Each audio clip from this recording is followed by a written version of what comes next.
तो शाम की चाय के साथ खाने के लिए ये मज़ेदार से क्रंची और क्रिस्पी कुकीज़ बनाने के लिए ना ही तो आपको बीटर की ज़रूरत है और ना ही अवन की। और अगर आप ये सोच रहे हैं कि इस रेसिपी में भर भर के अंडे लगेंगे क्योंकि बेकरी जैसे बिस्किट बनाने हों तो अंडे और मक्खन का इस्तेमाल तो करना ही पड़ता है, लेकिन ऐसा बिल्कुल नहीं।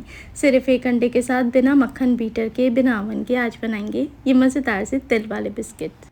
बिस्मिल्लाहिर्रहमानिर्रहीम, अस्सलाम वालेकुम and welcome back to my YouTube channel. मैं हूं सिद्रा और आज आपके साथ शेयर करूंगी मैं ज़बरदस्त से तिल वाले बिस्किट। अच्छा, इन बिस्किट्स को बना के आप स्टोर भी कर सकते हैं। तो चलें रेसिपी शुरू कर लेते हैं। अच्छी लगे तो वीडियो को लाइक और शेयर करें और हाँ, आपने रेसिपी को मिस और स्किप बिल्कुल नहीं करना। तो मक्खन के बग़ैर हम बिस्किट बना सकते हैं घी के अंदर। ऑयल से बिस्किट थोड़े कड़क हो जाते हैं, लेकिन घी के साथ हमेशा खस्ता बिस्किट बनके तैयार होते हैं।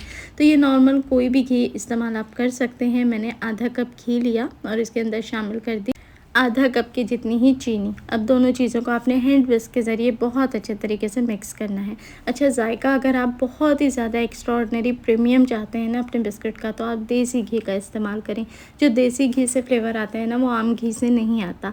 लेकिन अगर आपके पास देसी घी नहीं है तो फिर आप नॉर्मल बनास्पति घी का इस्तेमाल कर सकते हैं। और आपने इसको 1 से 2 मिनट तक अच्छे तरीके से हैंड विस्क के ज़रिए मिक्स करते रहना है, ताकि इसमें जो चीनी है वो अच्छे तरीके से हल हो जाए। जब चीनी इसमें हल होना शुरू हो जाएगी और ये अच्छे तरीके से बीट होने लगेगा तो इसका कलर लाइट होके चेंज हो जाएगा और थोड़ा सा वाइटिश हो जाएगा, जैसा कि स्क्रीन पे आपको दिखाई दे रहा है।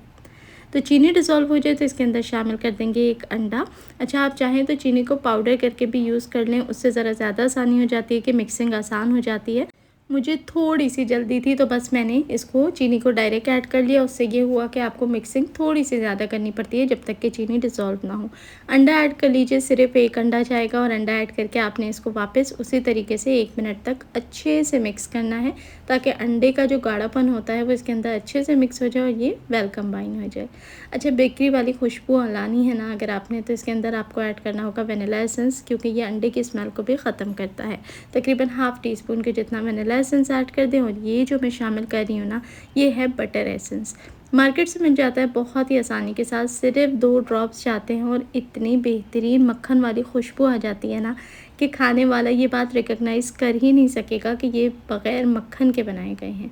बहुत ही प्यारी मक्खन जैसी खुशबू आ जाती है बटर एसेंस से। लेकिन अगर नहीं है तो बिल्कुल आप स्किप कर सकते हैं, बट वनीला एसेंस आप स्किप ना कीजिए, वो लाजमी ऐड करें।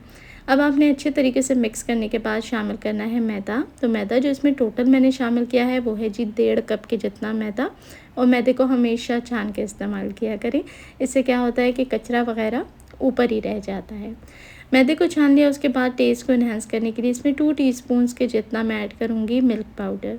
तो टी वाइटनर का आपने इस्तेमाल नहीं करना। टेस्ट जो आता है वो मिल्क पाउडर से ही आता है, किसी अच्छे ब्रांड का, या फिर आप नीडो का इस्तेमाल भी कर सकते हैं, उससे भी जायका बहुत अच्छा आता है।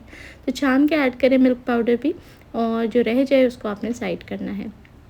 अच्छा, तकरीबन 3/4 चम्मच यानी 3/4 टीस्पून के जितना इसमें ऐड किया है मैंने बेकिंग पाउडर।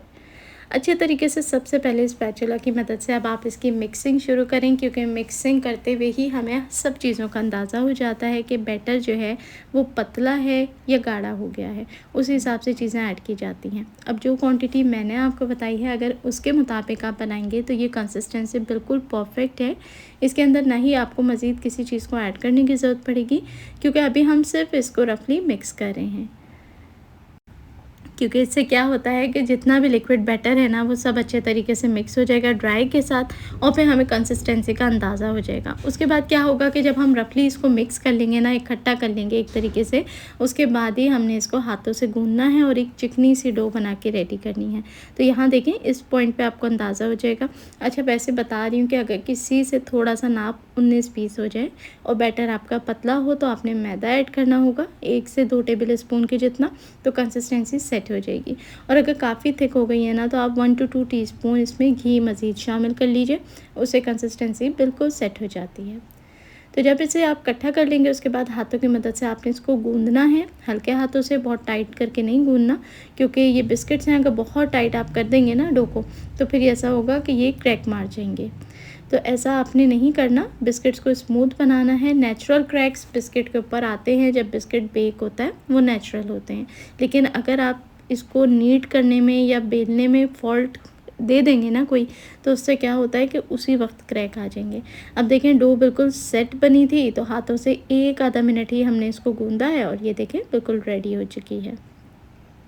तो साथ ही एक बड़ी सी पतीली को प्री हीट होने के लिए चूल्हे के ऊपर रख दें, बिल्कुल धीमी आंच के ऊपर, तेज़ आग नहीं करनी। और बेकिंग डिश को भी बटर पेपर लगा के रेडी कर दें। तो अब आपने इस बिस्किट को बनाने के लिए बहुत ही सिंपल मेथड यूज़ करना है, आसान तरीन, और वो ये कि 2 बटर पेपर के बीच में आपने बैटर रखना है और बेलन की मदद से इसको बेलना है। थिकनेस क्या रखनी है वो भी मैं आपको दिखा दूँगी। इस तरीके से क्या होता है कि ये चिपकता नहीं है बेलन के साथ, टूट के उखड़ता नहीं है, ईज़िली आप इसको नीट कर सकते हैं। अच्छा देखें, बेलने के बाद हमारा बैटर इतनी थिकनेस पे है कि जो बिस्किट्स हैं वो ना ज़्यादा पतले होंगे और ना ज़्यादा मोटे होंगे।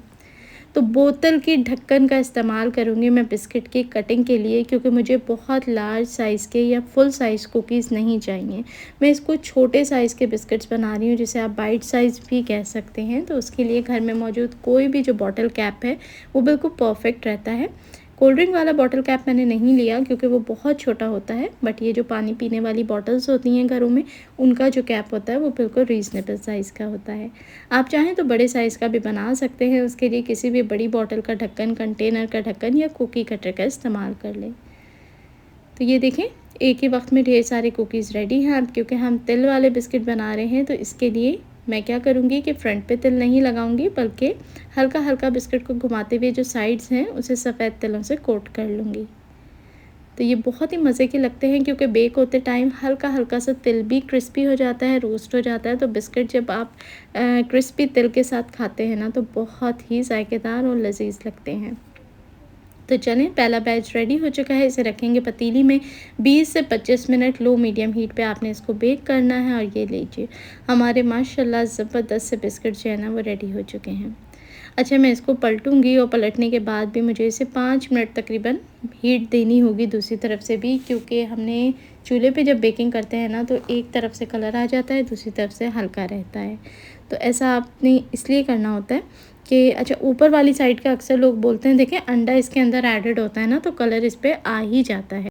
बट दूसरी साइड के लिए आप इसे फ्लिप कर लीजिए और इसी तरीके से सारे बैचेस को बना के रेडी कर लीजिए। फिर आप चाहें तो इसको किसी जार के अंदर फिल करके भी काउंटर टेबल पे रख सकते हैं और एंजॉय कर सकते हैं शाम की चाय के साथ। तो मज़ेदार से क्रिस्पी तिल वाले बिस्किट तैयार हैं, ज़रूर ट्राई करें। देखने वाले सभी लोगों का बेहद शुक्रिया।